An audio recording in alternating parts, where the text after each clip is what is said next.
सुधा अरोड़ा हिंदी साहित्य जगत की एक चर्चित रचनाकार हैं। देह विमर्श की तीखी आवाज़ों के बीच सुधा जी की कहानियाँ स्त्री जीवन के किसी अनछुए कोमल पक्ष को अभिव्यक्त करती कर्णप्रिय लोकगीत सी लगती हैं। इनका उद्देश्य घरेलू हिंसा और पुरुष की व्यवहारिक व मानसिक क्रूरता के आघात झेलकर ठूंठ हो चुके स्त्री मन में फिर से हरितिमा अकुआने और जीवन की कोमलता उभारने की संवेदना का सिंचन करना है। प्रस्तुत है उनका आख्यान राग देह मल्हार। हर किस्म के गुलामों के कुछ सार्वजनिक और कुछ निजी उसूल होते हैं। 4 दीवारों वाला घर उनकी पहली ज़रूरत होती है, जिसकी दीवारों और छत के बीच वो अपने महफूज होने का भरम पाल सकें। औरत ने जब अपने लिए गुलामी को अपना सुरक्षा कवच बना लिया तो उसने अपने स्वभाव में कुछ तमगे अनिवार्य रूप से धारण कर लिए। उनमें से एक था घर की नींव को हिलाने वाली स्थितियों के अस्तित्व की ओर से पीठ फेर लेना, आंखें मूंद लेना, चुप रहना और वक्त ज़रूरत सहते चले जाना। ये अंतहीन सहनशीलता इस कदर बढ़ी कि वो भूल गई कि जिस तरह पक्षियों के लिए पिंजरा उनका घर नहीं हो सकता, औरत के लिए उसके घर को पिंजरा नहीं बने रहना है। औरत घर के भीतर की छत को ही अपना पूरा आसमान समझ बैठी। कैनवास पर पक्षी और आकाश, सूरज और चांद और टिमटिमाते तारे आंकती रही और उसे अपने आका की निगाह से सराह कर अपने लिए खुश होती रही। पुरुष को घर के भीतर भी आसमान, चांद, सितारे मिले, पर वे उसके विस्तार के लिए काफ़ी नहीं थे। उसने बाहर के आसमान की भी था लेनी चाहिए। पुरुष ऊंचा उड़ा, बाहर के आसमान में टहलकदमी कर आया और जब टूटे सितारे की तरह गिरकर बिखरने ही वाला था कि औरत ने उसके नीचे गिरने से पहले ही उसे अपनी बाहों में लोक लिया। बेनू भट्ट के साथ यही हुआ।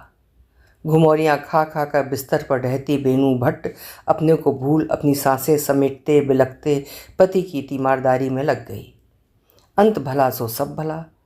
जैसे उनके दिन फिरे, जैसे जुमलों ने उसे राहत की सांस दिलाई और उसने ठान लिया कि आइंदा दरवाजे खिड़कियां बंद रखेगी और बाहर के अंधड़ को घर के अंदर नहीं आने देगी। माया नगरी मुंबई के भूले बिसरे अतीत को एक बार ताज़ा कर दोबारा भूलने बिसरने में ही उसे अपने जीवन का सार तत्व नजर आया। सुने माया नगरी की कहानी बेनू भट्ट की ज़बानी। माया नगरी मुंबई यानी सांसत में जान। हमारी बिरादरी में ये कैसी जमात दाखिल हो गई है? बेनू भट्ट का बयान। नहीं जी, मुंबई की नहीं हूँ मैं। यहाँ की पली बढ़ी, यहाँ रची बसी होती तो ऐसी पगलैट होती। मैं तो ऐसे पिंड से हूँ जहाँ लड़कियों को प्रेम करने की मनाही है। प्रेम करने वाली लड़कियाँ बदजात समझी जाती हैं। माँ बाप की रजामंदी के बगैर प्रेम करो तो कटारे खडक निकल आवें। सो प्रेम करने का जोखिम तो अपन ने उठाया ही नहीं, ज़रूरत भी नहीं पड़ी। रब की मेहर रही। हमारे परिवारों में जूट छुआरे लिपटे गुलाबी दुपट्टे से गांठ बांधकर जिसके साथ आग के साथ फेरे ले लिए, प्रेम तो अपने आप उससे हो जाता है और होता भी है तो ऐसा कि बस मरने पर ही छूटता है। उसके साथ कोई जोड़ घटाव नहीं, कोई गुणा भाग नहीं। मेरी किस्मत थी कि मेरे दिल के अंदर प्रेम की चिड़िया ने पहली कुहक ही बोली थी। ये सारी कायनात ने जैसे अपना हाथ आगे बढ़ा दिया। 20 साल पहले की बात है। मैं तब लड़कियों के कॉलेज में सेकेंड ईयर में थी। हमारे सालाना जलसों में गज़ल गो, शायर, कवि आते ही हैं। उनमें से ज़्यादातर तो आधे काले आधे सफ़ेद बालों वाले ही होते हैं। उस साल एक नया नकोर शायर आया, नाम मनप्रीत भट्ट। क्या तो उसकी शक्ल और क्या सुर। लड़कियों की आहें उनकी सांसों में घुटकर रह गईं। सबकी निगाहें उन्हीं साहिबान पे जमी थीं। अब जब सुनाने की उनकी बारी आई तो ऐसी साफ शफ़ाफ आवाज़, खरी और भरी, अंदाज़ ऐसा कि हम सारी लड़कियों के तो मुंह खुले के खुले रह गए। मेरी तरह न जाने कितनी लड़कियों ने गुलाबी साफ़े और किनारी वाली चुनरी के सपने देख डाले। फिर जब जलसा ख़त्म हुआ तो सब हॉल में पोस्टर नुमाइश देखने निकले। इत्तेफाक कि इन्होंने जो कविता सुनाई उसका पोस्टर मैंने बनाया था। ये उस पोस्टर के आगे खड़े हुए तो हिले ही नहीं। मैंने थोड़ा सा आगे खिसक कर कहा, जी ये मैंने बनाया है। इन्होंने मेरी ओर तो देखा ही नहीं, बस पोस्टर ही देखते रहे। बोले, क्या बात है, आपके रंगों ने तो मेरी नज़्म में जान फूंक दी। हिरन की तरह कुलाचे भरता मन यकायक थम गया कि इन्होंने तो नाम भी नहीं पूछा मेरा। 2 दिन बाद उन्हें अपने घर खाने पर आया देखा तो मुझे अपनी आंखों पर भरोसा न हुआ। सपना तो नहीं देख रही। उस दिन प्रोग्राम में बुआ साथ थीं। वे भी कुछ अफसाने वगैरह लिखती थीं, पर वो छपवाती नहीं थीं। बुआ ने इन्हें बुलाया था। घर पर मेरे बनाए लैंडस्केप दीवारों पर लगे थे। बस ये आए तो थे कविता सुनाने, पर मेरी बनाई तस्वीरों से इनकी नज़र ही ना हटे। बाबूजी ने ताड़ लिया। सीधे इनसे पूछ ही लिया कि आपको मेरी बेटी कैसी लगी। ये शर्मा गए। मुस्कुराए तो गालों में हल्के से गड्ढे पड़ते थे। आंखें झुकाकर बोले, जी बड़ी हुनरमंद है। बाबूजी ने सीधे पूछा, आप हाँ कहो तो रिश्ते की बात चलाऊं। इन्होंने पलकें उठाकर ऐसी नज़रों से मेरी ओर देखा कि मेरी सांस तो बीच रास्ते ही में थम गई। न लेते बने न छोड़ते। शादी के लिए सबसे बड़ी वजह ये बनी कि इनकी स्थायी सरकारी नौकरी थी। दूसरी वजह यह कि कविता लिखना फुल टाइम पेशा नहीं था, वरना मेरे बापू मरते मर जाते पर किसी कवि से मेरा ब्याह ना करते। हमारा तयशुदा प्रेम विवाह था। बस फिर तो मैं हवा पर सवार रही। इन्होंने जब पहली बार मुझे बेनू कहा तो जैसे मुझ पर बारिश की पहली ठंडी फुहारें पड़ी। ये मुझ पर जान छिड़कते थे। बेनू, तूने खाना खाया? बेनू, दूध का गिलास पूरा ख़त्म किया कि नहीं? बेनू, अपना ख्याल रखा कर। मैंने एक दिन पूछ ही लिया, आपने ऐसा क्या देखा मुझ में कि पहली बार में शादी के लिए हाँ कर दी? बोले, तेरे जैसी सोहनी पूरे पिंड में दूसरी नहीं। मैंने कहा, बस सिर्फ यही देखा? बोले, मेरी नज़मों में जान पड़ जाती है जब तू उसे कैनवास पर रंगों में उतार देती है। इनकी आंखें हमेशा नम रहती, 7वें आसमान पर रहती मैं कि कैसी किस्मत वाली हूँ। दूसरी सहेलियों के खाविंद इधर उधर मुंह मारते फिरते, पर इनके लिए तो बस बेनू ही बेनू। मजाल कि किसी और की तरफ देख तो लें। शादी के बाद अपने छोटे से शहर में 4 बार हमने पोस्टर प्रदर्शनी की। कविताएं इनकी, चित्रकारी मेरी। जब जब हमारी प्रदर्शनियां होती, 2-1 लड़कियां इनकी मुरीद हो ही जाती। देखने में 20-22 के ऊपर के लगते नहीं थे। ऊंचे लंबे तीखे नैन नक्श वाले। इनके कविता पाठ पर लड़कियां लट्टू हो जाती। घर आकर मुझे देखती तो उन पर घड़ों पानी पड़ जाता। अफसोस, भरी लंबी सांसें छोड़ती कि इसे तो पहले ये कुड़ी ले उड़ी। किसियानी हंसी के साथ वे विदा हो लेती। कुछ एक अपनी नई नई कविताएं इन्हें दिखाने के लिए आती, बैठती, बातें करती। एक तो पीछे ही पड़ गई थी। वैसे इन्हें वीर जी भाई जी पुकारती फिरे, पर मेरे पर धौंस जमाए। आप मेरे वीर जी का ख्याल नहीं रखते। कैसे सीख सिलाई हो रहे हैं, सीधे घुस जाए मेरी रसोई में और इनके लिए नई नई चीनी जापानी डिशें बनाए। वो तो मेरी किस्मत अच्छी थी कि उसे एक लखबीर मिल गया जिसके साथ उसने गुरुद्वारे में फेरे ले लिए और इस वीर जी की जान छूटी, वरना उसने तो वीर जी पे तीर चलाने में कोई कोर कसर बाकी नहीं छोड़ी थी। ये उसे कभी अपने स्कूटर की पिछली सीट पर बिठा लेते तो मेरा दिल शाएं शाएं करता। बस उसके अलावा और किसी से कोई परेशानी नहीं हुई मुझे। अक्सर हमारे घर जमावड़ा होता। जितने दोस्त थे इनके, उतनी ही दोस्तानियाँ भी थीं। सब अपने अपने घरों से एक एक डिश ले आती। शामें बड़ी अच्छी गुजरती। तब तक बाइक आ गई थी तो ये उन्हें छोड़ने उनके घर भी जाते। एतराज़ करने की कभी कोई वजह ही नहीं थी। हमारा बेटा छोटा सा था, वो भी इन दीदियों से खूब हिल मिल गया था। सभी हमारे लाडले बेटू को बड़ा लाड़ प्यार करती। बस वे दिन भी क्या यादगार दिन थे। दिन नहीं, बरस। 15 साल बिताए हमने। समय जैसे पंख लगाकर उड़ रहा था। बस अपना छोटा सा वो कस्बा क्या छूटा, सुनहरे दिन भी मैं वहीं छोड़ आई। फिर इनका तबादला हो गया इस नामुराद शहर मुंबई में। जब हमारा ट्रांसफ़र हुआ, हम तीनों कितने खुश हुए थे कि चलो ये माया नगरी देखेंगे। ये जरा सा भी अंदेशा नहीं था कि इस माया नगरी की माया हमारे घर में घुस के हमारा ही जीना हराम कर देगी। यहाँ के बड़े बड़े नामचीन लोगों के बीच इनका उठना बैठना होने लगा तो मैं घर की 4 दीवारी में कैद हो गई। कभी छठे छमाही मुझे साथ ले गए तो ले गए, वरना हर जगह अकेले ही जाते। भूल ही गए कि पिंड से एक कुड़ी लेकर आए हैं। उन दोनों के बारे में सोचकर ही हफनी चढ़ जाती है। सच तो ये है कि बिल्कुल मन नहीं करता ये बातें दोहराने का, किसी से कहने का।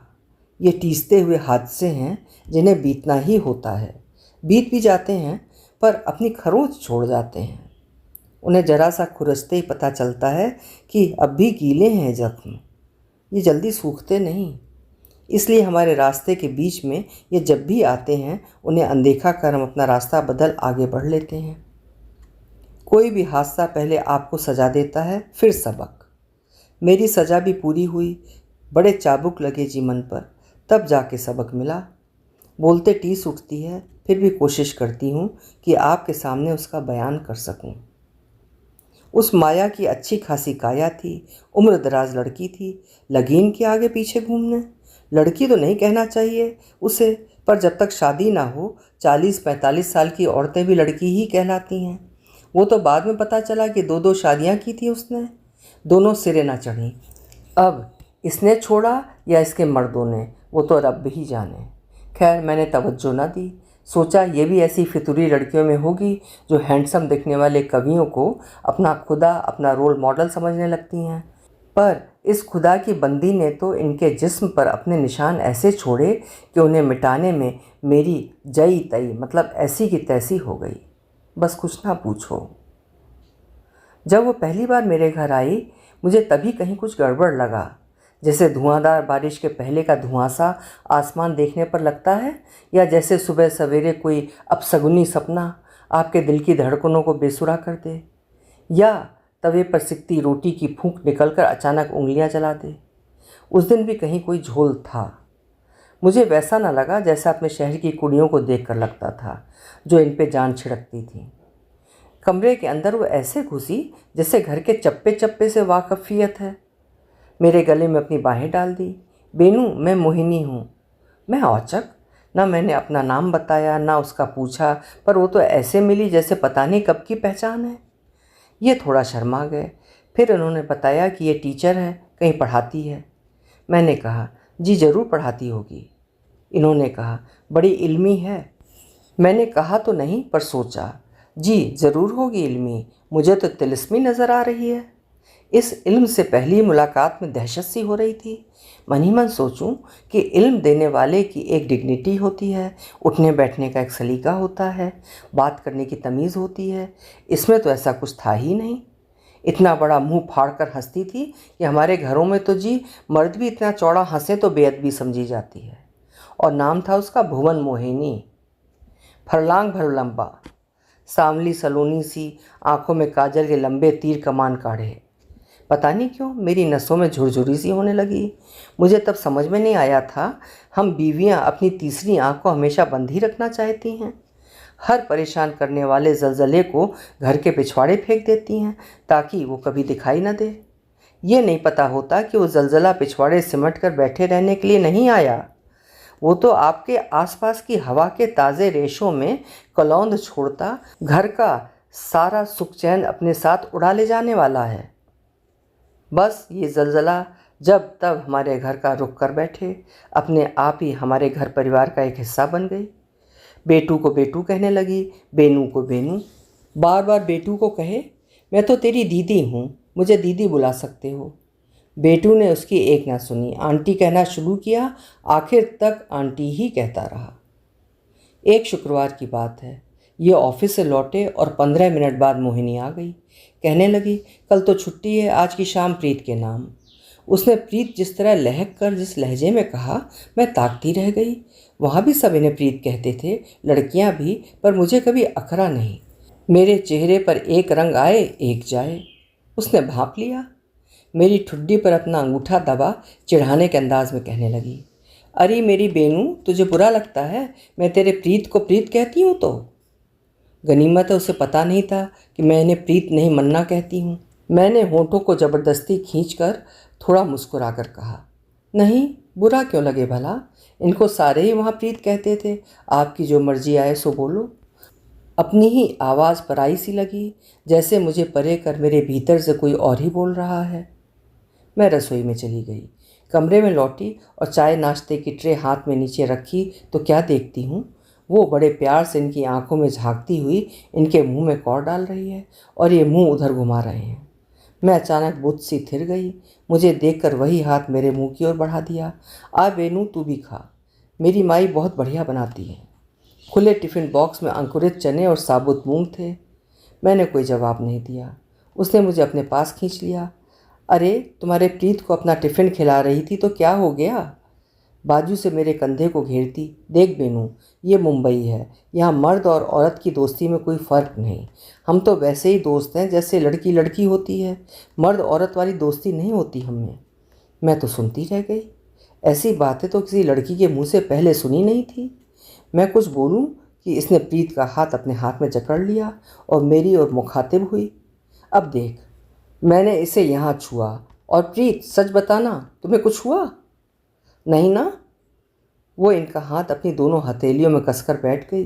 ये हाथ छुड़ाने के लिए थोड़ा आड़े तिरछे हुए, पर हाथ छोड़ने के बजाय वो प्रीत की गोद में लेट गई। अब बोलो प्रीत, तुम्हें कुछ हुआ नहीं ना? अब पता नहीं इन्हें कुछ हुआ या नहीं, पर मेरा तो सिर चक्कर खा गया। मैं तो आंखें फेर कर वहाँ से उठी तो दीवार से सिर जा टकराया। सिर फट गया, खून की लकीर बह निकली। मेरी उंगलियां माथे की चोट पर गईं तो खून से चिपचिप करने लगी। हाय खून! बेटू की चीख सुनाई दी। इसने तब जाकर गोद छोड़ी। ये क्या बेनू, चक्कर आ गया क्या? बेटू ने घूर कर उसे देखा और पापा को आवाज़ दी। इनकी आवाज़ में थोड़ी खींच थी। ओफ! देख के चला कर बेनू। दोनों ऐसे देखें जैसे देख ही नहीं रहे कुछ, जैसे पर्दे पर सिनेमा की रील चल रही है। बेटू भी ये तमाशा देख रहा था। 15 साल का लड़का कोई बच्चा तो होता नहीं। देख क्या रहे हो पापा, डॉक्टर के पास ले चलो, बेटू चिल्लाया। मैं भी चलूं साथ? मोहिनी ने प्रीत के कंधे पर हाथ रखकर पूछा। बेटू की सख्त नज़रें देखकर वो बस के अड्डे की ओर बढ़ गई और हम पास के क्लिनिक में चले गए। 4 टाँके लगे माथे पर। निशान ये रहा, अब तक है। दिल पर कितने टाँके लगे वो किसने देखे? उसके तो निशान भी नहीं दिखते। खैर, जैसे जैसे वो इनकी ज़िंदगी में दाखिल होती गई, ऑफिस में इनका काम बढ़ता गया। इनको तो दफ्तर से 2 मिनट की छुट्टी नहीं। अब औरतें अपने पतियों के दफ्तर में तो देखने जाती नहीं कि वो वहाँ बैठकर कितना ओवर टाइम कर रहे हैं। लगता था घर जैसे सिर्फ खाने और सोने के लिए आते हैं, ना कोई बात ना चीत। मेरी तो दुनिया ही बदल गई थी। बार बार पुराने दिन याद आते। हम अपने छोटे से शहर में कितने खुश थे। इस माया नगरी ने जान सांसत में डाल दी। उन दिनों मेरी तबीयत बहुत ख़राब रहने लगी थी। सुबह इनको दफ्तर जाना होता था तो मुझे तो उठना ही पड़ता था। घर में सबसे पहले मैं ही उठती हूँ। सुबह उठते ही चक्कर ऐसे आते थे जैसे झूले पे तेज़ तेज़ घुमा के किसी ने छोड़ दिया हो बिस्तर पर। उल्टियाँ शुरू हो जाती थीं। ऐसा सिर घूमता था कि बड़ी मुश्किल से मैं दोनों बाप बेटे का टिफ़िन तैयार करती। ये मेरा हाल देखें और ब्रीफकेस उठाकर ऑफिस के लिए चल दें। पहले वाले दिन याद आए। एक छींक आ जाए तो मुझे इनकी हिदायतों की फहरिस्त खुल जाती थी। बेनू, चल अपने लिए काढ़ा बना। अपना ख्याल बिल्कुल नहीं रखती तू। मेरे हाथ से इस्त्री छीन लेते। मैं प्रेस कर लेता हूँ अपनी शर्ट, तू चल। अब वही बेनू गिरते पड़ते काम कर रही थी और ये हाथ आगे बढ़ा देते। मेरा टिफ़िन कहाँ है, देर हो रही है मुझे। इनके जाते जैसे कोई कटा हुआ तना ढह जाए ज़मीन पर, ऐसे गिरूं पलंग पर। बेटू फिर कभी स्कूल जाते जाते रुक जाता, पर ये मुंबई ने मेरे मनप्रीत को संगदिल बना डाला था। दिन के वक्त भी मुझे आसमान पर काले बादलों का अंधेरा पसरा हुआ दिखाई देता। मेरा ब्लड प्रेशर ऊंचा रहने लग गया। सारा दिन गिरी पड़ी रहती, थकान चढ़ी रहती। बस मन होता कि सोई रहूं, पर सारी चीज़ें ऐसा रुख कर लेंगी ये तो मैंने सपने में भी नहीं सोचा था। मुझे अचानक लगने लगा जैसे अपने प्रीत की बीवी न रहकर मैंने एक नौकरानी का दर्जा इख्तियार कर लिया है, जो सुबह अपने पति को नाश्ता खिलाकर उसके लिए लंच बॉक्स तैयार कर उसे दफ्तर विदा करती है, बेटे को खिला पिला कर टिफ़िन थमाकर उसे स्कूल भेजती है, दोनों के जाने के बाद घर के काम निपटाती है।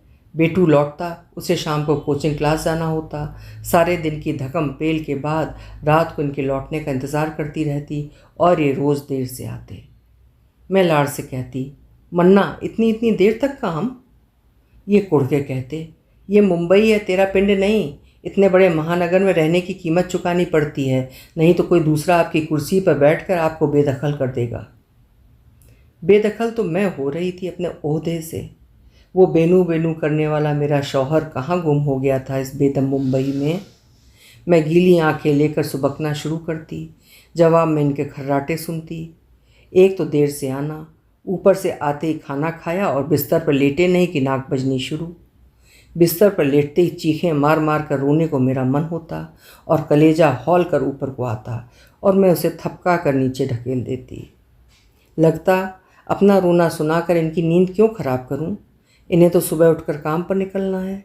मेरा क्या है, सारा दिन इन चार दीवारों के बीच आराम से रहती हूँ। बाहर की जानलेवा गर्मी हो या मानसून का अंधड़ तूफान, सब तो इन्हें ही झेलना पड़ता है। अपने रोने का क्या, ये ऑफिस चले जाएं, बेटू स्कूल, तो सारा दिन जब मर्जी आए तब रो लेना। जो बीवियां बाहर काम करती हैं उन्हें तो घर बाहर सब संभालना पड़ता है। इन्होंने तो मुझे कभी पैसे की तंगी होने नहीं दी। पूरी तनख्वाह ला के मेरी हाथ पर रखते और फिर बच्चों की तरह 150 मांगते रहते।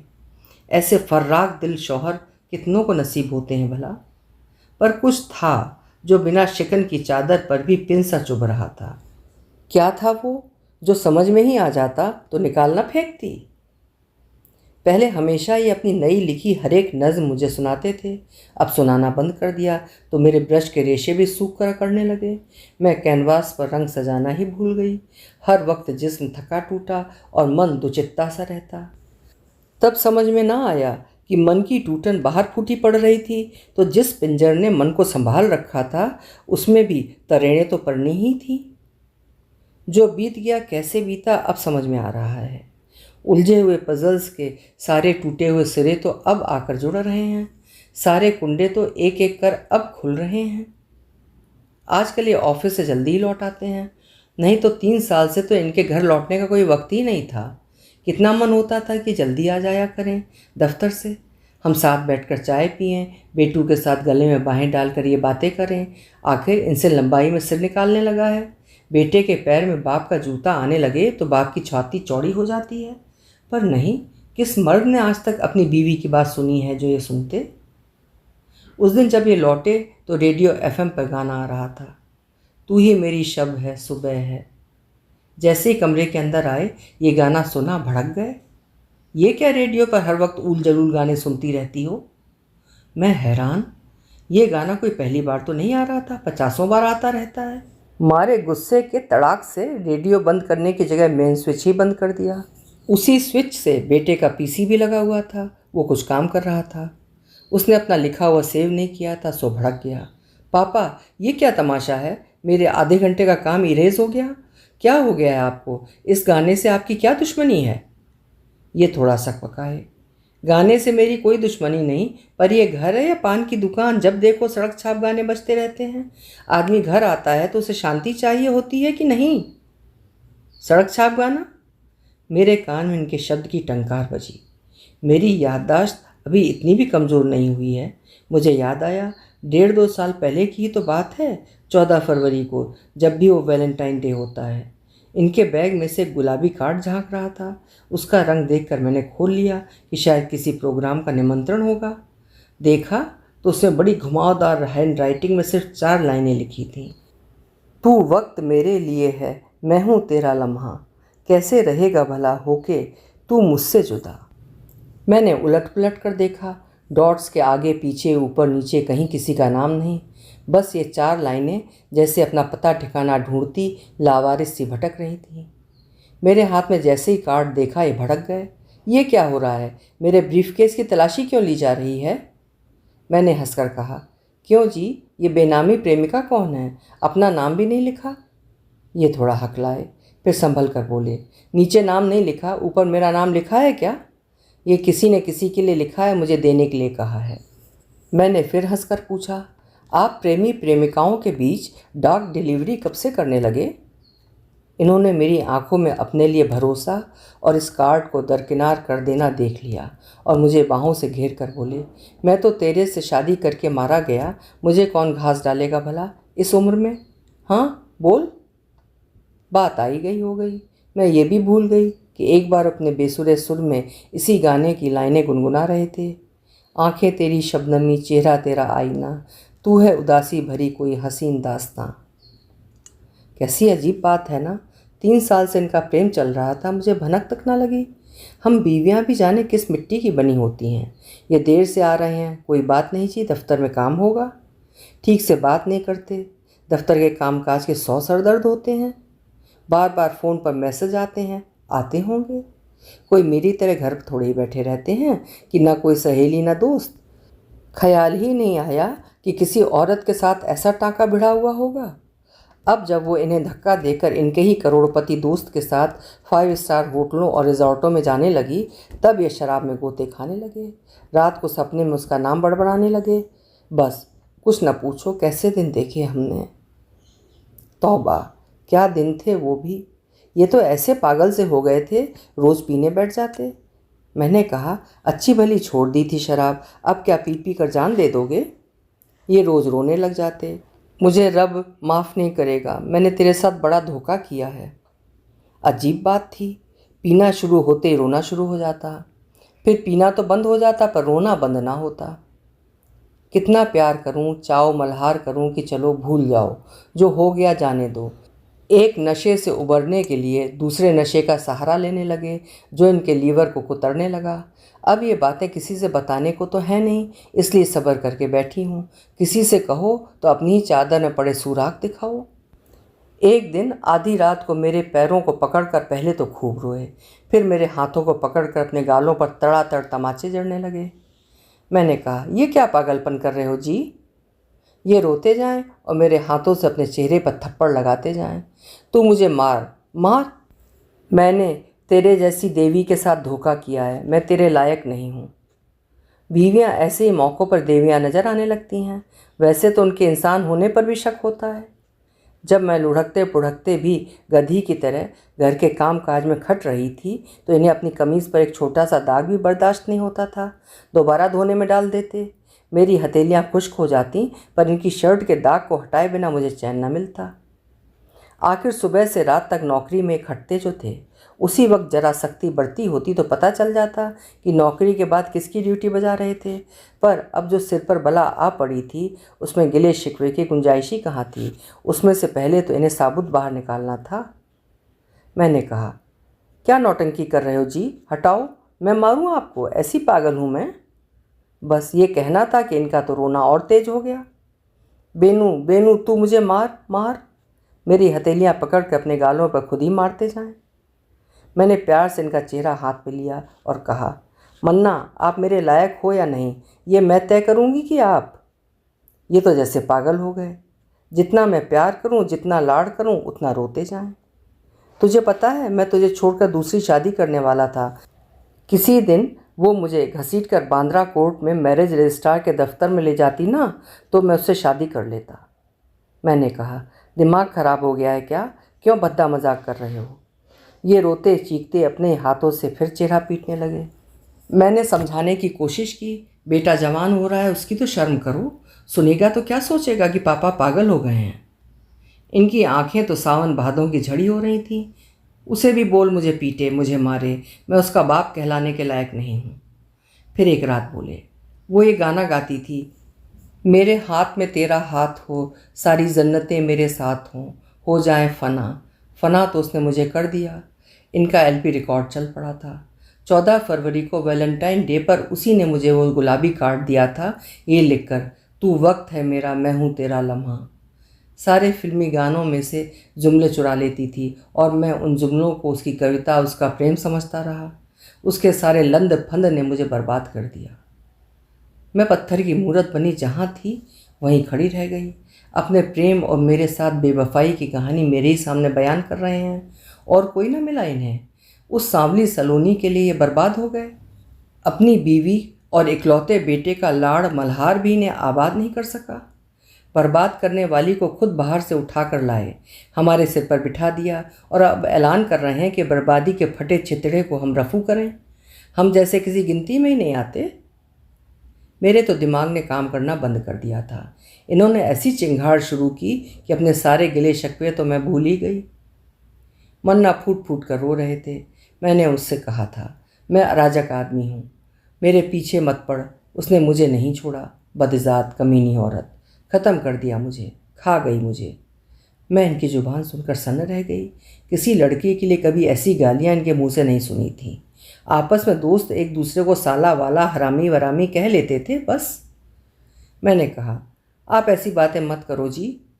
इनका रोना और तेज हो गया। तो क्या बोलूं उसे जो कहती थी मेरी जान मेरा जहान। मैं अगले जन्म तक इंतज़ार नहीं कर सकती।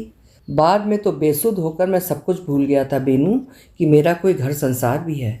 अगर वो कहती चल मेरे साथ बांद्रा कोर्ट चल, तो मैरिज रजिस्ट्रार के पास जाकर मैं उससे शादी कर लेता।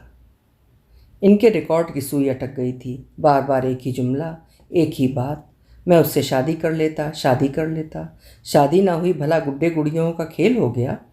पहले इनके पास मेरे पास बैठने का बात करने का वक्त ही नहीं था, तो कभी कभी मुझे ऐसा ख्याल भी आता था कि तीसरे माले से कूद कर अपनी जान दे दूं, या जहर गले के नीचे उतार लूं, या सामने दिखती सड़क पर आती जाती किसी तेज़ मोटर के सामने आकर अपने को कुचल जाने दूं।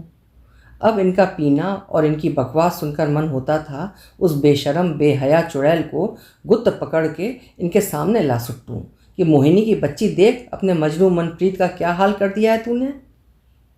मन्ना जैसे कन्फेशन बॉक्स में खड़े थे। वो पुरानी हिंदी फिल्मों के गानों की लाइनें मुझे एसएमएस करती थी, मुझे बार बार गज़लों के टुकड़े सुनाती। उसके पास हर मौके के लिए, हर लम्हे के लिए मौजूद शेर थे। मैंने इनसे कहा तो नहीं, पर मन में सोचा शायद हर आशिक के लिए भी।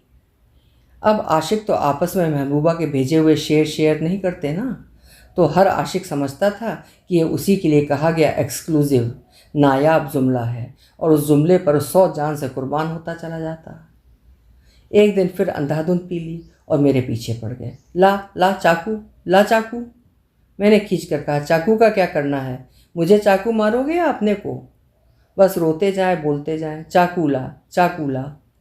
मैंने सोचा शायद उसे जान से मार डालने की ठान ली है। इनको कसकर पकड़ के सीधा किया। सच सच बताओ मुझे चाकू का क्या करना है। ये सुबक सुबक कर कहते हैं, मुझे अपनी सारी चमड़ी छील देनी है, जहाँ जहाँ उसने अपने होंठ रखे थे, यहाँ यहाँ यहाँ यहाँ यहाँ। कहती थी मेरे मन, मेरा तुम्हारा जन्म जन्म का साथ है, पिछले जन्म का प्रेम है, हरामजादी। और दहाड़े मार कर रोते जाएं। हाय मेरे रब्बा, मुझ पर घड़ों पानी पड़ गया।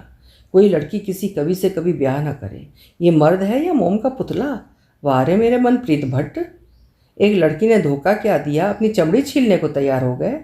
मुझे तो फिल्म हम दिल दे चुके सनम का ऐश्वर्या राय का झूले वाला सीन याद आ गया, जहाँ वो पगलाई सी कहती है कि सलमान खान ने उसे यहाँ यहाँ यहाँ चूमा है। पर ये कभी रोएं कभी हंसें, हंसते जाएं रोते जाएं। मैंने तो इनकी ऐसी हालत कभी नहीं देखी थी। किसी आदमी को रोते हुए देखना उसकी बीवी को कैसा लगता है, ये तो वे बीवियाँ ही समझ सकती हैं जिन्होंने अपने मर्द को रोते देखा है। मर्द इस तरह रोए तो औरत उसके 100 खून माफ़ कर देती है। मैं और बेटू तो पहले से ही इन्हें आगाह कर रहे थे, पर ये धृतराष्ट्र हुए पड़े थे।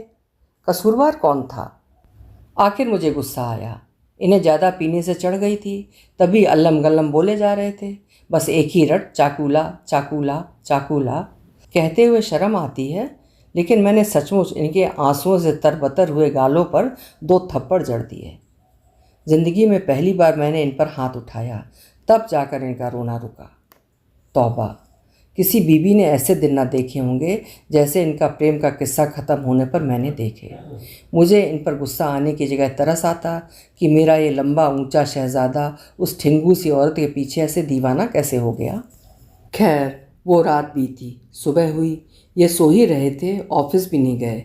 मैंने सोचा चलो रात गई बात गई, अब सुबह तक नशा उतर गया होगा, भूल गए होंगे कि रात को क्या क्या हुआ था।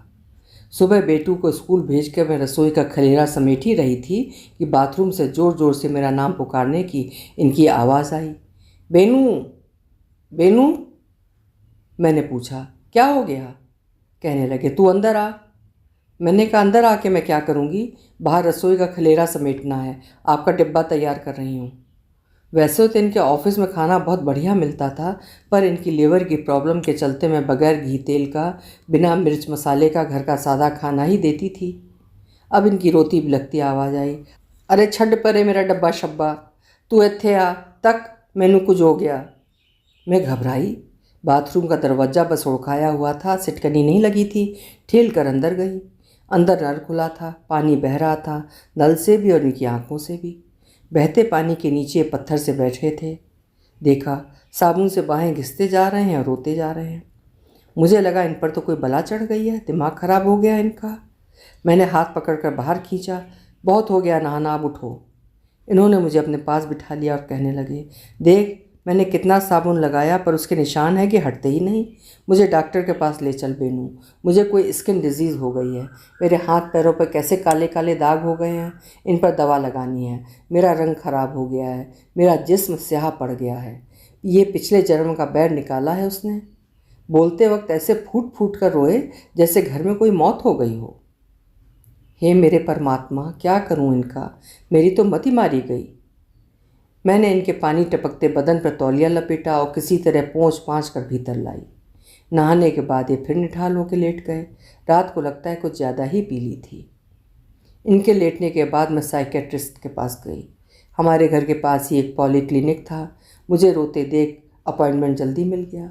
जिसका नंबर था उसने भी मेरी गीली आंखें देखी तो पहले मुझे अंदर जाने दिया। डॉक्टर ने पूछा, क्या हुआ? तो मेरा रोना छूट गया। मैंने भरे गले से कहा, मेरे हस्बैंड। बाकी बात आंसुओं ने पूरी कर दी। डॉक्टर ने अपनी अटकल लगाई। पति मारते हैं? मैंने नाम में ज़ोर से हिलाया। परेशान करते हैं? डॉक्टर ने पूछा। मैंने नाम में और ज़ोर से सिर हिलाया। अच्छा, आप पहले रो लें अच्छी तरह। उसने टिश्यू पेपर का बॉक्स मेरे सामने रख दिया। रोने की ऐसी खुली इजाज़त पाकर मेरा रोना बंद हो गया। मेरे वो तो बहुत अच्छे हैं। वो एक औरत, मतलब लड़की, मतलब शादी नहीं हुई थी उसकी, से बहुत प्यार करते थे। वो इन्हें धोखा देकर किसी और के साथ, और अब ये पागलों की तरह दिन रात शराब में डूबे रहते हैं। चाकू छुरी मांगते हैं, पीते हैं और रोते हैं। पीना बंद करके भी रोना बंद नहीं होता। मैं करूं तो क्या करूं? अच्छा, तो पेशेंट आप नहीं, आपके पति हैं? डॉक्टर ने हैरानी जताई। उन्हें लाइए, पेशेंट को देखे बगैर मैं दवा कैसे दे सकता हूँ? कुछ भी करिए डॉक्टर, काम में इनका मन नहीं लगता। खाना बंद कर दिया है। टिफ़िन देती हूँ, वैसे का वैसा वापस आ जाता है। लिवर के मरीज पहले से हैं। सारा सारा दिन डकार मारते रहते हैं। शराब पी पी कर अपनी जान दे देंगे या अपने को कुछ कर करा लेंगे तो हम कहाँ जाएंगे? मेरा 15 साल का बेटा है। ये रात रात भर सोते नहीं, उसके नाम का जाप करते रहते हैं। जैसे तैसे मैंने उन्हें पूरे किस्से का सार बताया।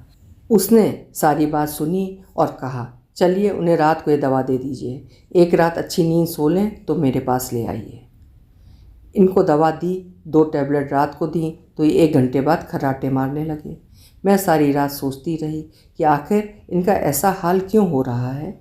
एक औरत के चले जाने से इस कदर बुझ गए हैं, बौरा गए हैं, पगला गए हैं। इनके आगे पीछे तो एक से खूबसूरत लड़कियां घूमती थी। तब तो गाड़ी भी नहीं थी हमारे पास। मेरे सामने ही स्कूटर की पिछली सीट पर एक से एक तीखे नैन नक्श वाली सुंदर लड़कियों को बिठा कर ले जाते। ना मुझे कभी बुरा लगा, ना इन्हें कोई गिल्ट हुआ। फिर इस बार इतनी तरथल्ली क्यों मच रही है? पी पी कर अपनी सुध-बुद्धि खो बैठे हैं। हमेशा बेहोशी बने रहना चाहते हैं। इनको पटरी पर लाने में मैं अपना गम भूल बैठी थी। पति को लताड़ने, उसकी धोखाधड़ी पर मुंह फुलाकर बैठने का तो मौका ही नहीं मिला मुझे। जी जान से निहाल होने वाली बीवी के रुतबे को ऐसी ठोकर लगाई इन्होंने, पर खुद ही बेदम बेजान होकर ऐसे डहे कि इन्हें संभालने में ही मुझे अपनी सुध-बुध भूल जाना पड़ा। अब जरा सोए थे तो मुझे भी चैन मिल रहा था। दिन चढ़ा, ये उठे ही नहीं। सोचा चलो थोड़ी देर और सो लें, पर ये तो दूसरे दिन 4 बजे तक सोते रहे। मैं फिर घबरा कर डॉक्टर के पास गई कि इन्हें कुछ हो गया है। दवा की 1 डोज क्या दी, रात को कि सोए पड़े हैं। डॉक्टर ने कहा, रात को पेट भर खाना नहीं खाया होगा, घबराइए मत, ठीक हो जाएंगे। मैंने कहा, डॉक्टर साहब कैसी बातें करते हैं, आखिर बीवी हूँ उनकी, घबराऊँ ना तो करूँ क्या? रात का सोया आदमी अगले दिन 4 बजे तक सोता रहे तो घबराहट नहीं होगी? आपने पता नहीं कैसी दवा दे दी। और मेरी तो आंसुओं की फिर से झड़ी लग गई। डॉक्टर मुंह पर हाथ रख पहले तो मुझ उजबक को रोते हुए एकटक देखता रहा, फिर हंसने लगा। देखिए, जिस आदमी ने कभी कोई सेडेटिव खाया ना हो उसके लिए हल्की डोज भी भारी हो जाती है।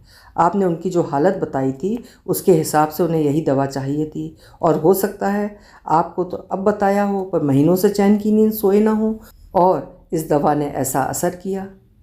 पर आप अगर रोएंगी तो उन्हें कौन संभालेगा? और सुनिए, खुश रहना सीखिए। अपनी खुशी की बागडोर किसी दूसरे के हाथ मत सौंपिए। तब तक बेटू का फ़ोन आ गया। उसकी आवाज़ में ऐसे चहक भरा ऐलान था जैसे कोई मरता हुआ आदमी जी उठा हो। पापा उठ गए हैं मम्मी, आपको पूछ रहे हैं। हवा की तरह उड़ती घर पहुंची। इन्होंने मुझे बड़ी भीगी नज़रों से निहारा। कहने लगे, बेनू मेरा सिर बड़ा भारी हो रहा है, जैसे किसी ने लोहे के बटखरे रख दिए हों सिर पर। मैंने सोचा, वही लोहार की सगी तो चली गई, खुद तो इस्पात में ढली थी, आपके सिर पर अपना रहंद खूंद लोहा लक्कड़ छोड़ गई। बार बार मुझसे पूछे, मुझे क्या हो गया था? मैं अनाप शनाप बोलने लग गया था क्या? अब मैं इन्हें क्या बताती? उस सदमे से बाहर निकल आए मेरे लिए काफ़ी था। अब सारे बीत गए दिन याद आते हैं। उस दिन हमारे घर सत्यनारायण की पूजा थी। हमारे ये तो बिल्कुल नास्तिक हैं, पर मैं तो एकादशी अमावस्या सब मानती हूँ। एकादशी के दिन मैं चावल भी नहीं पकाती। एक दो बार मैंने गौर किया कि ये जब भी मुझसे पूछते, मैं मोहिनी को बुला लूँ, बेचारी अकेली है। मैं बेमन से कहती, हाँ चलो बुला लो, मना करने की तो गुंजाइश ही नहीं होती। उसके बाद एक बार हुआ, दो बार हुआ, तीसरी बार मैंने कहा, जी ये अजीब बात है, इधर आपने मुझसे पूछा कि बुला लूँ, उधर मैंने हाँ बोला और ये 10 मिनट में हाजिर। लड़की है या फायर ब्रिगेड? इमरजेंसी में चली आती है। इन्होंने पिच किया, तू भी ना कैसी बात करती है? अरे कांदीवली से मलाड है ही कितनी दूर, 10 मिनट तो लगते हैं। मैं और खींच गई, पर बंदा हमेशा खाली बैठा रहता है क्या? अब कोई हमें बुलाए तो हम जाने से पहले 10 बार सोचेंगे कि नहीं जाएं कि ना जाएं? 100 काम होते हैं घर के। ऐसा थोड़े कि कपड़े वपड़े पहने तैयार बैठे होते हैं कि किसी ने हाँक मारी और फटाक से निकल पड़े। आंखों में तीर कमान काढ़ के कैसा काजल लगाती है, 10 मिनट तो उसमें ही लग जाते होंगे। ये कहने लगे, बेनू अब छोड़ भी, बेचारी अकेली है, माँ भाई भाभी सब अपड़ गंवार हैं, किसी से पढ़ने लिखने की बात करने को तरस जाती होगी, इसलिए जब बुलाता हूँ तो चली आती है। हाँ, उन दिनों ये ख्याल भी आता था कि मैं तो कभी काजल लगाती नहीं, ये किसकी कजरारी आंखों पर कविताएं लिखते रहते हैं। पहाड़ की बातें करें तो हरियाली और फूल पत्ते, बिजली और बादल की, ओस की बूंदों की बात करें तो हर कविता की किसी न किसी लाइन में आंखों में काजल आंचती हुई लड़की आकर ढलान पर खड़ी हो जाए। ख्याल आता, आके फुर हो जाता, किसे फुर्सत पड़ी है घर के झमेलों में इन सबको तरजीह देने की। शुक्र है कि सारे गिरे हुए फंदे अब सलाइयों की गिरफ्त में आने लगे हैं। उस दिन की पूजा पर मैंने गौर किया कि बड़ी तीखी नज़र से सत्यनारायण की फ्रेम जड़ी तस्वीर को घूर कर हाथ जोड़ रही है। अब समझ में आता है कि भगवान को भी झांसा दे रही होगी कि अपनी इस बेनू भक्तिन को अपने पास बुला लो, मैं इससे भी ज़्यादा धूमधाम से इसी घर में तुम्हारी कथा बचवाऊंगी। पूजा में हाथ वाथ जोड़ने और आटे की पंजीरी में कटे हुए केले का भोग लगाने के बाद शुरू हो जाता कविता पाठ का सिलसिला। वो घर आए और ये उसे कविताएं सुनाने बैठ जाएं। इनकी कविताओं की दीवानी थी वो। अब दीवानी तो क्या थी, उसने समझ लिया था कि इस बंदे को अपनी मुट्ठी में करना है तो ये जो भी लिखे, जैसा भी लिखे, उसे सिर माथे ले लो। कवि लेखकों की यही तो कमज़ोरी है, 2-4 लाइनें लिखी नहीं कि वाह वाह करने के लिए एक अदद चमचा भाड़े पे भी मिल जाए तो क्या कहने। आत्मविश्वास तो धेले का भी नहीं होता। जब तक दूसरा वाह वाह ना कर दे, अपने लिखे पे भरोसा ही नहीं जमता।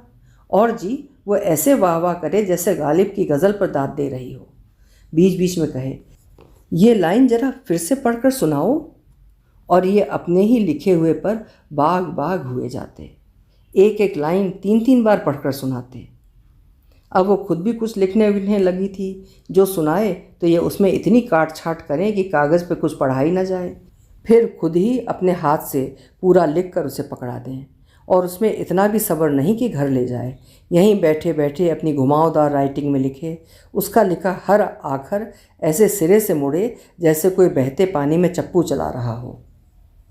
अब इस शेरो शायरी करने वाली ज़ात का क्या बखान करूं, अपना ही पति ऐसा निकला। इन्हें अपनी तारीफ़ में कसीदे पढ़ने वाली एक परमानेंट शागिर्द चाहिए थी। उस दिन मैंने उसके जाने के बाद कहा, तुम्हें समझ में नहीं आता क्या कि ये सिर्फ तुम्हें खुश करने के लिए वाह वाह किए जा रही है? ये बिगड़ गए। तीखे और तल्ख होकर बोले, तेरा मतलब है मैं बकवास लिखता हूँ, तुझे समझ में ना आए तो तू चुप रहा कर। मैंने कहा, मुझे आपको वाह वाह करके खुश करने की ज़रूरत नहीं है जी। मैं कम से कम आपका लिखा ध्यान से सुनती तो हूँ। आप तो अपनी कविता पढ़ने में मशगूल थे, वो वाह वाह कर रही थी। आप जैसे कवियों को खुश करने के लिए कैसी वाह वाह चाहिए, ये ऐसी औरतें ही अच्छी तरह जानती हैं। मेरे बोलने में पता नहीं इनको मेरे रोने और खींचने की आवाज़ आई कि नहीं। उसकी आंखें मेरे हाथ की तश्तरियों में खाना झाँक रही थीं कि मैंने पकाया क्या है, खाऊं कहीं की। ऐसे ही डाइटिंग के नखरे करती है। तेरा दिल बड़ा छोटा है, आखिर रहेगी भटिंडे की ही, इन्होंने कुढ़कर कहा और मेरे पिंड का नाम भी गलत बोल गए। मुझे लगा ये थोड़े सनक गए हैं। मैं जैसी हूँ ठीक हूँ, हटाओ। मैंने गर्म तवे पर ठंडा पानी डालने की कोशिश की, पर ये तो ऐसा भड़के कि दूसरे दिन खाना ही नहीं खाया। 4 दिन मुंह सुजाए बैठे रहे। मैंने भी तवज्जो नहीं दी। रोज़ का किस्सा है। सच और खरा खरा बोलना मुहाल हो गया है। मेरे पुरखे तो ठेठ रावलपिंडी के थे। वहाँ के लोग तो अपनी फर्राक दिली के लिए मशहूर हैं।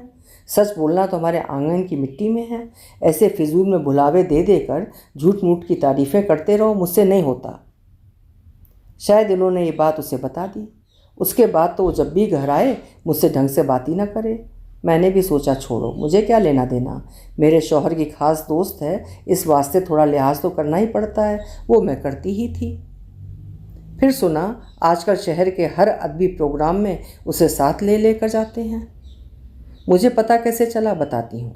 एक बार लंदन से इनका कोई दोस्त आया था। दोस्त के दोस्त ने हम सबको अपने घर खाने पर बुलाया। इसे भी बुलाया था, हमें भी। मेरे सामने फ़ोन बजा। इन्होंने कहा, हाँ मैं रास्ते से तुम्हें ले लूँगा। जाना था हमें गोरेगांव। कांदीवली से हम निकले। मलाड के रास्ते में वो खड़ी थी। दूर से मैंने उसे देख लिया। अपना मोटा ताज़ा हाथ हवा में हिला रही थी। हाथ ना हुआ तिरंगा हो गया। मैं इनके साथ सामने की सीट पर बैठी थी। पीछे हमारा बेटा बैठा था। गाड़ी जैसे ही उसके पास आई और उसने जैसे ही हम सबको देखा, सड़क पर बुत की तरह खड़ी की खड़ी रह गई। पीछे से गाड़ियों ने पी पी करना शुरू किया। तब इन्होंने डांट कर कहा, चलना है कि नहीं, बैठो जल्दी। मुझे बुरा लगा, इसलिए नहीं कि उसे डांट कर बोले, पर इसलिए कि डांट ऐसी जैसे बीवी को डांट रहे हों। ऐसी डांट पर तो सिर्फ मेरा हक था। इनकी डांट की आवाज़ मुझे पार करती कार की मेरी साइड की विंडो से उस तक पहुंची। रब झूठ ना बुलवाए, आंखों से ही उसने मुझे कच्चा निगल लिया। उसकी आंखें उस वक्त उसकी ज़बान का काम कर रही थीं, सो बेआवाज़ गालियाँ भी पहुंची मुझ तक। मैंने उसे ऐसे उड़ा फुड़ा दिया जैसे काले बालों पर घूं करते मक्खी मच्छर उड़ाते हैं। मैं अपनी सीट पर आराम से बैठी थी, कीड़े इसे काट रहे थे। पीछे की सीट पर बेटे के पास बैठ तो वो गई, पर मुंह उसका हप हो गया। ऐसा मुंह सुजाए बैठी रही कि बस। मैंने पूछा भी, क्यों मोहिनी, किसी से झगड़ कर आई हो? उसने जवाब ना देकर मुंह घुमा लिया, जैसे कह रही हो, तू कौन होती है पूछने वाली। इन्होंने बिना पीछे देखे गाड़ी चलाते चलाते मखौल में कहा, यह सड़क अपने बाप की नहीं है मोहतरमा, जहाँ पनाह खड़े हैं कि हम तो जब मन आएगा तभी चढ़ेंगे। वो कुछ नहीं बोली, मुंह फुलाए रही। बस कजरारी आंखों से तीर कमान चलते रहे। तिरछी आंखों से देखा उसने, मुझे नहीं, इनको। वो तो अब मुझे समझ में आता है कि इनके साथ वाली अगली सीट पर तो वो अपने पुश्तैनी हक समझे बैठी थी। उसने सोचा जैसे हमेशा साथ साथ अगली सीट पर बैठकर जाती है, यहाँ भी जाएगी। यहाँ बीवी को देखकर तमूड़ियाँ काटने लगी उसको। जो खुद कबाब में हड्डी थी, वो बीवी को अपने गले में फंसा काटा समझ रही थी। खैर जी, इसे लेकर राम राम करते उस दोस्त के घर पहुँचे। वहाँ भी जाकर सिर दर्द का बहाना करके उसके बेडरूम में लेट गई, जैसे कैकई को भवन में पड़ी है। हम दोनों इस रूठी शकुंतला को मनाने दूसरे कमरे में गए। अपनी सूखी आंखें रुमाल से रगड़ रगड़ कर लाल कर रही थी। गुस्से में उसने खाना भी नहीं खाया, लेकिन अकेली वापस भी नहीं गई। जैसे मुंह फुलाए आई थी वैसे ही हमारे साथ लौटी। उतरते हुए ना बेटू को बाय बाय कहा, ना इनको दुआ सलाम। मेरे साथ तो पहले ही चौथ का चंद्रमा थी। मैंने उसको अपने घर आने से मना जो कर दिया था। अब मना ना करती तो क्या करती। हद से ज़्यादा आगे बढ़ती जा रही थी वो। उसकी हरकतें ऐसी हो गई थीं कि मेरे लिए उसको झेलना मुश्किल हो गया था। दोस्ती इनसे और आकर मुझे झप्पियाँ डालती फिरे। बेनू, मनप्रीत तो तुझे बहुत प्यार करता है। बार बार एक ही बात, हाय तू कितनी किस्मत वाली है, तुझे मन जैसा पति मिला। 20वीं बार जब उसने कहा तो मुँह से निकलते निकलते रह गया कि तुझे इतना पसंद है तो तू ले जा इसे। फिर उसके जाते ही अपनी ज़बान को कोसा मैंने। बोलते हुए आगा पीछा नहीं देखती, फिसल जाती है। कभी लगता नज़र लगा गई है इन पर, मैं मिर्चें वार दूँ। मैं हाथ जोड़ती, तू मुझे बख्श, इनके आगे पीछे तो मैंने शुरू से ही लड़कियों को आहें भरते देखा था, कोई नई बात तो थी नहीं। पर इनकी कोई भी दोस्त मेरे गले नहीं पड़ती थी। घर आती बैठती, कभी पार्टी होती तो बाकायदा रसोई में मेरा हाथ पटाती। ये पहली ही थी जो आहें नहीं भरती थी, फुंकारें मारती थी, जैसे मुझे उड़ाने के लिए तो बस इसकी एक ही फूंक काफ़ी है। घर में कोई जमावड़ा होता तो सबसे पहले ज़रूर हाजिर हो जाती, पथल्ला मारकर ठस से बैठ जाती, अपनी झूमती लहराती आवाज़ में कहती, ला बेनू मैं सलाद काट देती हूँ। बस एक ही काम आता था उसे, सलाद कटवा लो, वो भी खीरा बिना छीले। जिसे मर्दों की पत मतलब आबरू उतारने की आदत पड़ी हो, उसे खीरे का छिलका उतारने का सलीका आ सकता है भला? बड़े बड़े काम आते थे जी उसे, छोटे मोटे काम तो बीवियों के जिम्मे होते हैं ना। रसोई में आती तो न रोटी बेलने का शऊर न चाय बनाने का। एक कप चाय बनाने को बोलो तो फ्रिज से पूरा 1 लीटर दूध का पतीला गैस पर चढ़ा देती, जैसे 1 कप चाय में 1 लीटर दूध पड़ता है। गैस फुल पर। एक दिन मुझे चक्कर आ रहे थे तो अपने लिए ही 1 प्याली चाय बनाने गई थी रसोई में। दूध के पतीले के किनारे की पूरी मलाई काली हो गई। आखिर उस कालिक को घिस घिस के साफ तो मुझे ही करना पड़ा ना। उस दिन हमारे घर 5 लोगों का डिनर था। इसने सब्जी का डोंगा मेज पर रखने के लिए मेरे हाथ से लिया तो सीधा ज़मीन पर। पालक पनीर की मेन डिश तो फर्श को खिला दी। हाय रब्बा, सुबह से लगी हुई थी इसमें। एक ही साइज़ के पनीर के टुकड़े काटे, सुनहरे रंग में एक सार तले, 10 बार पालक धोया, कहीं किरकिरी ना आ जाए, मक्खन जैसा पीसा, मसाले भूने, पड़ोस तक खुशबू जा रही थी। और अब सारे किए कराए पर इसने पलक झपकते पानी फेर दिया। मेरा तो खून खौल गया, पर मैं जब्त कर गई। ये जब्त करना तो लड़कियां शादी होते ही सीख जाती हैं। गिराया उसने, पोछा हाथ में लेकर पोंछने बैठी मैं। अंदर अंदर कुड़ कुड़ कर दिमाग की नसें फूल रही थीं और होंठों को मुस्कुराना पड़ रहा था। ये कहने लगे, मैं होटल से मंगा देता हूँ पालक पनीर की 2 प्लेटें। एक पालक पनीर की प्लेट 60 रुपये, यानी 120 रुपये। पेड़ पर उगते हैं इतने पैसे? मैंने खींच कर कहा, कोई ज़रूरत नहीं जी, आज एक सब्जी से काम चलाओ। इनके यार दोस्त भी इनकी तरह सीधे साईं कहने लगे, भरजाई जी कोई लोड़ नहीं बाजारों मंगवाण दी, हमें तो कड़ी चावल ही बस हैं। डोंगा गिराने की माफ़ी मांगना तो दूर, उसने बड़ी उंगली को हेलीकॉप्टर की तरह उड़ाकर चहक कर इनसे कहती है, मनप्रीत मैं लड़का होती तो तुम्हारी बीवी को उड़ा ले जाती। इतनी सब्जी ज़मीन पर गिर गई पर शिकन नहीं आई इसके चेहरे पर। यह भी हंस हंस कर शान से बोले, ऐसे ही थोड़े इतने सालों से निभ रही है। मुझे बड़ा बुरा लगा। मेरे साथ इसलिए निभ रही है कि मेरे पैर चाहे सोटी हो जाएं, मेहमानों के सामने होंठ मुस्कुराते रहते हैं। दिल की नसों पर जितनी भी शिकन आए, चेहरे पर शिकन की मजाल है, कोई लकीर दिख जाए, बस इतनी ही सिफत है मेरी। सुबह से 4 घंटे कभी दाईं कभी बाईं टांग पे खड़े होकर मैंने हाय हाय करते खाना बनाया था और इनको मस्खरी सूझ रही थी। जले पर नमक छिड़कने का इससे बेहतर नमूना कोई बता दे भला। मेरी आंखों में पानी तिराया, पर देखने वाला कौन था वहाँ? बेटू रसोई में पानी के गिलास भर रहा था। एक वही है जो मेरे बिन बोले भी मेरे दिल की बात समझ लेता है। पापा की बेरुखी उसे भी दिखती थी, पर आखिर तो बच्चा ठहरा, क्या करता, क्या कहता। हाँ, और एक दिन क्या हुआ, मैंने इनकी पतलून वॉशिंग मशीन से निकाली तो हाथ में कुछ चुभा। मैंने सोचा कोई पिन या सुई होगी। देखा तो किसी औरत के कान के छोटे से झुमके थे, जैसे लोकल ट्रेन में 10-10 रुपये में मिलते हैं। मैं सोचती रह गई, ये इनकी जेब में कैसे आया। शाम को ये हमेशा की तरह देर से लौटे तो मैंने कहा, आजकल क्या चक्कर चल रहा है? ये सकपकाए, बोले क्या हुआ? मैंने झुमका दिखाया, ये क्या है? ये बोले, ले अब मुझे क्या पता कहाँ से मिला ये। मैंने कहा, बेवकूफ़ मत समझो मुझे, और कहाँ से मिलता, आपकी जेब से मिला, कहीं वो आपकी माही का तो नहीं। इन्होंने मुझे एकदम बाहों में ले लिया और सीधे बिस्तर पर ले गए। इतना लाड़ किया, इतना चूमा चाटा। अरे पगलेट, तेरी जैसी को छोड़कर मैं उस बटखरी से इश्क लड़ाऊंगा? एक दुहत्थड़ देगी तो पुट्ठा हो जाऊंगा। और आप सच मानो मैं मूर्ख की जात, इनके लाड़ प्यार ने ऐसा भरमाया कि फिर उसका ख्याल ही उड़न छू हो गया। हम औरतें भी सच्ची कैसे उल्लू की पट्टी होती हैं। अपने जीने के लिए जो सोचना समझना अपने खिलाफ जाता है, उसे ठंडे बस्ते में डाल देती हैं।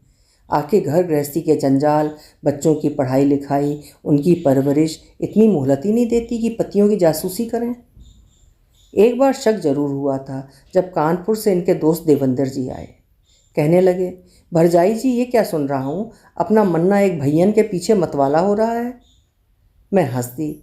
मुझे लगा लोग भी कहाँ दूर दूर की कौड़ी खोज लाते हैं, कहाँ वो और कहाँ ये। देवेंद्र ने आंखें मटका कर कहा, भरजाई जी जे दिल आया खुत्ती ते परी क्या चीज़ है। वाकई हम औरतें अपने घर, अपनी दीवारों को लेकर इतनी निश्चिंत होती हैं कि इस शक को भी घर के कूड़े कचरे के साथ घर के पिछवाड़े फेंक आती हैं। कई बार शक के कीड़े ने डंक मारा, हर बार उन्हें चिमटे से उठाकर खिड़की से बाहर फेंक आती थी मैं। एक बार ये अचानक रात को लटपटाते हुए बोल पड़े, तू अब तक कहाँ थी माही जान। आए? मैं चौंकी। शादी के इतने सालों में ऐसे अल्फाज इन्होंने कभी नहीं बोले थे। फिर यही जुमला दोबारा बोला। मुझे खटका तो हुआ, पर सोचा थोड़ी पी रखी है, खाना भी ठीक से नहीं खाया तो चढ़ गई होगी। मुझे लगा मेरा मन्ना उस झल्ली के पीछे क्या पड़ेगा। सच तो ये है कि हम औरतें जिन्हें बेडौल और बदसूरत समझती हैं, उनके जिस्म के लटके झटके ही हमारे मर्दों को लुभाते हैं। उन्हें वो अदाएं आती हैं जो घरेलू औरतें कभी दिखा नहीं पाती। 20 साल पहले की एक बात याद आई। तब मेरी नई नई शादी हुई थी। अपने ससुराल में मैंने देखा गुलाबी सी रंगत लिए दुबली पतली मेरी बुआ सास। आवाज़ इतनी मीठी कि मुंह से शहद झरे, पर बेचारी अकेली बैठी सारा दिन सुखमनी साहब पढ़ें या रंगीन कपड़ों के कटपीस जोड़ जोड़ कर बड़ी सुंदर सुंदर कथरियाँ सिला करें। उनके पति खरखरी सी आवाज़ वाली एक गोल मटोल औरत के पीछे दीवाने। बुआ सास 8-8 आंसू रोती और पानी पी पी के उस औरत को कोसती। एक दिन मैंने अपनी सास से पूछा, बेबे जी अपनी बहन जी तो इतनी भली हैं, खूबसूरत हैं, कितनी मीठी आवाज़ है, फिर फूफा जी इनके पास क्यों नहीं रहते। मेरी सास मुझे गहरी नज़रों से देखती उसासे भरकर बोली, हनेरे विच खूबसूरती ते मिठी आवाज़ नहीं दिसदी बल्लिए, जोश चाहिदा एना मर्दानू, जनानी होवे थोड़ी मर्दानी ते खूबसूरती भरे पानी। अर्थात अंधेरे में मीठी आवाज़ और खूबसूरती नहीं दिखती बच्ची, जोश चाहिए इन मर्दों को, औरत हो थोड़ी मर्दानी तो खूबसूरती भरे पानी। तब मुझे उनकी बात समझ में ना आती। ये क्या बात हुई बेबे जी। मैं कहती तो वे हंसकर हिंदी में बोलती, सुन रही बेनू भट्ट, जितनी खूबसूरत औरत उतनी उसकी किस्मत फट। फिर मुझे समझाती, देख पुत्र सारा किस्मत का खेल है। तेरे फूफा जी ने जब नवी कोठी खरीदी तो उसके कागज़ों पर दस्तखत कर वो मूँछों पर ताव देते आए। तेरी बुआ से बोले, अब तो तू हवेली की मालकिन है, अब किसी की धौंस ना सहना। तेरी बुआ की बड़ी जेठानी जबर जंग थी, हमेशा छोटी पर रुआब गांठती थी। अपने देवर से अपनी छोटी बहन का रिश्ता करवाना चाहती थी कि देवर भी उसके कब्जे में रहे। वो हुआ नहीं तो तेरी बुआ से सौतिया डहा कर बैठी। अब उसने इस हर वक्त तंबाकू फाँकती, घाट घाट का पानी पीती, एक छम्मक छल्लों को देवर के पीछे लगा दिया। थोड़े दिन तो देवर जी अपने तेवर दिखाते रहे, पर मर्द की जात औरत के मामले में हमेशा से कमज़ोर रही है। सही गलत ऊंच नीच कुछ नहीं पहचानते ये मर्द। आंखें मटकाने वाली और पल्ला गिराने वाली औरत इनके सामने आ जाए, इनकी अक्ल घुटनों में आ जाती है। पहले तो हवेली की बड़ी सास संभाल की, बर्मा टीक की नवी नवी कुर्सियाँ अलमारियाँ लाए, फिर दीवारों की बेकदरी करने लगे। कभी खाने की थाली उठा मारी दीवार पर, कभी हुक्का, शरबत कम ठंडा है दे मारा दीवार पर। वही हाल तेरी बुआ का किया।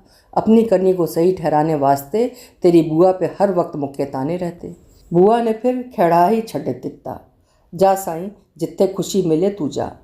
जितनी पुरानी हवेली उतनी पुरानी बुआ, जितने ठोक पीट के निशान हवेली की दीवारों पर उतने बुआ के जिस्म पर। दीवारों ने भी कभी शिकायत की है कि उन पर कोई जुल्म हो रहा है। बुआ भी हवेली के एक दीवार बन के रह गईं, पर लोग सुधारने में रात दिन एक करने लगीं। तब उम्र भी कम थी, पूरी बात समझ में कहाँ आती थी। धीरे धीरे समझ में आने लगा कि आदमी का खूबसूरती और वफादारी से पेट नहीं भरता। मर्द जात को अपना लट्टू बनाने के लिए प्यार व्यार निष्ठा विष्ठा और समर्पण नहीं, किसी और चीज़ की दरकार होती है। पहले मोहना, फिर रिझाना, फिर पहलकदमी और बेहयाई। और ये कलाएं इस भुवन मोहिनी में भरपूर थीं। नाम भी माँ बाप ने पूरा कर्म कांड जाँच कर रखा था। अब भुवन मोहिनी ने इनकी देखा देखी कविताएं भी लिखना शुरू कर दिया, माही प्रीत के नाम से। तब जाकर समझ में आया तो ये थी माही जान। मैंने पहले तो नाम पर एतराज़ किया, इसने भुवन मोहिनी का माही क्यों कर दिया। ये कुढ़कर बोले, फ़ोन लगा दूँ उसको, पूछ ले। मैंने कहा, पर ये आपका नाम क्यों लगाती है अपने नाम के पीछे? इन्होंने मुंह बिचका दिया, तू भी रहेगी ना वही जट्टनी। अरे प्रेम, प्रीत, इश्क, मोहब्बत पर मेरा पुश्तैनी हक है। ये लफ्ज़ मेरी जागीर हैं। सुनकर मेरा रोआ रोआ झुलस गया, पर मैंने अपने को संभाल कर कहा, हजारों पन्नों की डिक्शनरियाँ भरी पड़ी हैं, कोई और तखल्लुस नहीं ले सकती थी? खैर जी, मेरी क्या औकात इन लिखने पढ़ने वालों के बीच बोलने की। अपने को खुदा से एक सीढ़ी ऊपर ही समझते हैं लिखाड़। अब ये भी उस जमात में शामिल हो गई। तो जी, माही प्रीत के नाम से उसकी कविताएं छपने लग गईं। लिख लिख कर इन्हें पकड़ा दे। अजीब अजीब सी कविताएं थीं। एक लाइन याद रह गई मुझे, ऐसा ही कुछ कहती थी, मैं जब नहाती हूँ तुम बहुत याद आते हो। आप ही बताओ, ये भी कोई कविता हुई? अरे नहाते समय बंदा बनियान चड्ढी ले जाना भूल जाए, तौलिया साबुन भूल जाए तो वो याद आता है। ये नहाते समय मेरे शौहर को क्यों याद करती है भला? मैंने सोचा अगली बार मिली तो पूछूंगी, नहाते वक्त ही तुझे कविता क्यों सूझती है? कभी समंदर किनारे ढलते सूरज की लाली देख, कभी शाम के वक्त पंछियों के झुंड में इकट्ठे होकर चहचहाते हुए घर लौटते देख, कभी चिड़ियों को अपना घोंसला बनाते देख। मैंने बनाई थी ना एक तस्वीर जिसमें एक चिड़िया घोंसले में तिनका पिरो रही है और उसका चिड़ा चोंच में तिनका लिए उड़ता हुआ आ रहा है। पर ये घोंसले के तिनके बिखेरने वाली औरतें बनते घोंसले देखकर इनकी आंखों को ठंडक कहाँ पहुँचनी थी। मन तो किया उससे पूछूं कि तुझे पता है तू क्या कर रही है? दीवारों में नए दरवाजे नहीं बनते। लेकिन अब समझ में आता है ये मेरी गलती थी, मुझे ही पता नहीं था। उसे तो अच्छी तरह पता था कि वो क्या कर रही है। उससे तो क्या कहना था, मैंने इनसे कहा, सुनो जी, बुरा न मानना, पर यह आपकी माही प्रीत कैसी कविताएं लिखती है? आप जैसी कविताएं क्यों नहीं लिखती कि जब ज़िंदगी में कोई आकर कुहकता है तो समंदर का खारा जल भी शीरा हो जाता है पेड़ों की शाखाओं पर। इन्होंने बीच में टोका, बस बस देख बेनू, मुझ पर तो तेरा असर है। तेरे जैसी पेंटर बीवी मिली तो कुदरत की खूबसूरती तो मुझे ही नज़र आएगी ना। इन्होंने दीवारों पर टंगी मेरी पेंटिंग्स की तरफ उंगली उठा दी। अच्छा, तूने बहुत दिनों से पेंटिंग नहीं की? जा बेनू, ज़रा कुछ काम वाम कर, तेरा दिमाग आजकल बहुत इधर उधर भटकता है। दिमाग तो मेरा सुन्न हो रहा था, भटकता कहाँ। दिल को चीरती एक लकीर सी उठी। शादी के बाद इन्होंने मेरी बनाई भरवा भिंडी और करेलों की तारीफ में मेरी उंगलियों को इतना अपने होठों से लगाया कि मेरी उंगलियां ब्रश और कलर बोर्ड भूलकर कड़छी और पोनी में रम गईं। कितना अच्छा लगता था जब मैं हाथ में तश्तरी लेकर रंगों से खेलती थी। रुई के फाहों से बादल मेरे सामने मेरी उंगलियों की पोरों पर होते। कभी नीला साफ पानी, कभी हरे भरे दरख्त, पहाड़ों पर उड़ते पंछी, फूलों पर ओस सी गिरती झड़ती बारिश की बूंदें।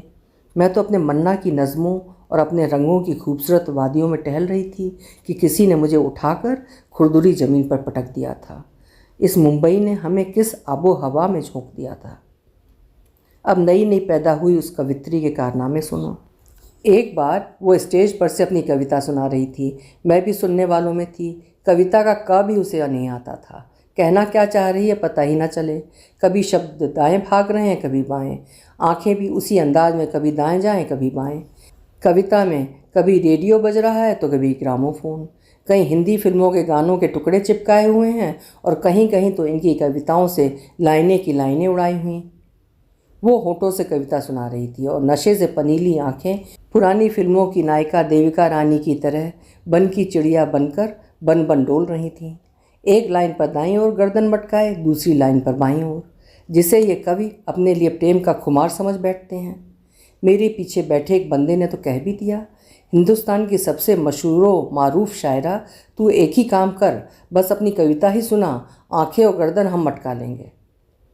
प्रोग्राम ख़त्म हुआ तो इन्होंने बेटू से कहा, मम्मी को घर ले जा, मैं थोड़ी देर में पहुंचता हूं। बस ये अपने 3 दोस्तों और एक माही प्रीत के साथ अपनी गाड़ी में बैठ गए। ये गाड़ी चला रहे थे। अब उसे 3 जवान जहान आदमियों के बीच कैसे सैंडविच करें तो ये ठाठ से अगली सीट पर बैठी। मैं और बेटू ऑटो रिक्शा पर चढ़े तो उसने आगे की सीट पर बैठकर तिरछी निगाह मुझ पर ऐसे डाली जैसे अपनी जीत का ऐलान कर रही हो। उस रात 12 बजे फ़ोन की घंटी बजी। इतनी रात गए कौन था? मेरे पूछने पर उस वक्त कुछ नहीं बताया उन्होंने। वहीं कोई पीवी के नंबर घुमा बैठा, उन्होंने कहा और मैंने सच मान लिया। अब जाकर बताया कि उस रात मोहिनी की कोई सखी सजनी बोल रही थी, कह रही थी माही तुमसे बहुत प्यार करती है, उससे शादी कर लो, तुम्हारे बिना वो रह नहीं सकती। वो कवि कलाकार ही क्या जो 2 शादियाँ ना करे, आखिर मर्द 2-2 शादियाँ करते ही हैं ना। खुद वो शादीशुदा थी, अपने पति के साथ साथ एक प्रेमी पाल रखा था। क्या ज़माना आ गया है सच्ची। मर्द जात तो एक बीवी के साथ साथ 2-4 सखी सहेलियाँ रखने के लिए पहले से बदनाम थे, पर आजकल की औरतों को भी ऐसी आखर आई हुई है कि 4 कविताएं लिखती हैं और 40 को रिझाती फिरती हैं। नहीं, सबकी बात नहीं करती मैं, पर आखिर ये जमात हमारी बिरादरी में दाखिल हो ही गई है, पूरे ठसके के साथ। क्या कर लोगे जी आप। उसके 10 दिन बाद ही करवा चौथ आया। हमेशा की तरह मैंने करवा चौथ का व्रत रखा। हर साल करवा चौथ के दिन मैं सुबह ही रात का खाना बनाकर रख दिया करती थी। सारा दिन निर्जला व्रत रखकर औरत शाम तक निढाल हो जाती है। मेरी 18 साल की शादीशुदा ज़िंदगी में ये पहली बार हुआ कि करवा चौथ के दिन ही घर ना आए। मैं फ़ोन करती जाऊँ, पहले तो उठाए ही ना, फिर उठाया तो आवाज़ में अजीब सी खींच। आज ऑफिस में बड़ा काम है, बार बार घंटी मार मार के तंग कर डाला तूने मुझे।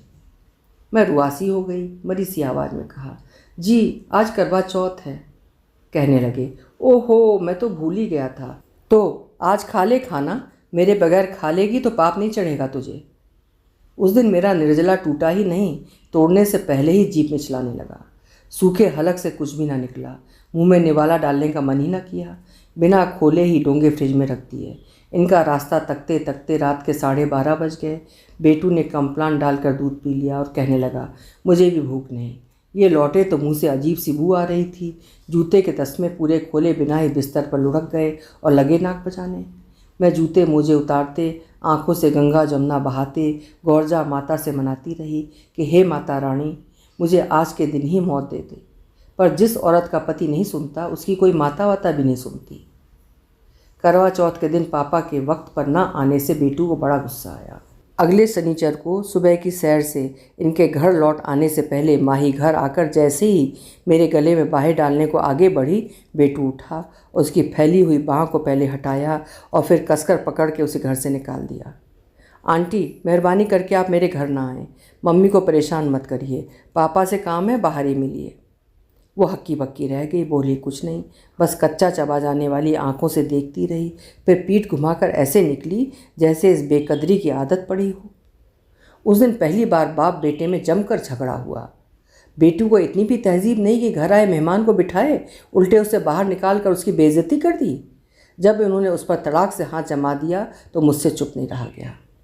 मैंने कहा, देखो जी, बेइज्जती उसकी होती है जिसकी कोई इज्जत हो। आपने कभी मना किया उसे आने से? आती है आपसे मिलने, झप्पियाँ मुझे डालती फिरती है। मैं उसकी सखी सहेली नहीं हूँ। और बेटू पर उसके लिए आपने हाथ उठाया, जो हमारे यहाँ 25 बार खाना खा चुकी है, पर कभी जो बेटू के लिए एक चॉकलेट लेकर आई हो? खाली हाथ में झोला लटकाए आ जाती है, टिफ़िन में कल्ले फूटे साबुत मूंग लेकर। उसके साबुत मूंग खा खा कर हम दोनों माँ बेटे की आत्मा तृप्त हो गई। अब आपको ही मुबारक हो उसकी ये डिश।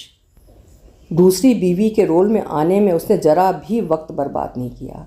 हर 5-10 मिनट में एक SMS, ऑफिस जाने में 10 मिनट देर हो जाए तो मिस्ड कॉल का अंबार लगा देती। हार करिए, हाँ हूँ, हाँ ठीक है, ओके, बस इतना ही कहते और आखिरी लाइन मुझे फुसलाने के लिए कि मैं अपने ऑफिस की बात कर रहा हूँ, कहते बस अभी 10 मिनट में पहुँच रहा हूँ, आप फाइल रख दीजिए, या फिर I will talk to you later. मुझे शक तो इनकी हाँ हूँ से ही हो जाता था। कभी मन भी हुआ कि कह दूँ, इतनी भी अरबी फारसी बोल लो, मुझे क्या। कह तो देती थी, पर जैसे कह के अपने को ही समझाती थी। इस बार ही ऐसा क्यों लग रहा है? क्यों कलेजा चिढ़ता है? पहले भी तो इतनी सहेलियाँ आई गईं, कभी मैंने अपने पैर तले ज़मीन नहीं खोई। इस बार ऐसा क्यों लगता था जैसे मुझे कुछ होने लगा है, जैसे लगे मेरे हाथ पैरों से जान निकल गई है। हाथ पैर ऐसे ठंडे ठार और माथा भट्टी सा थपे।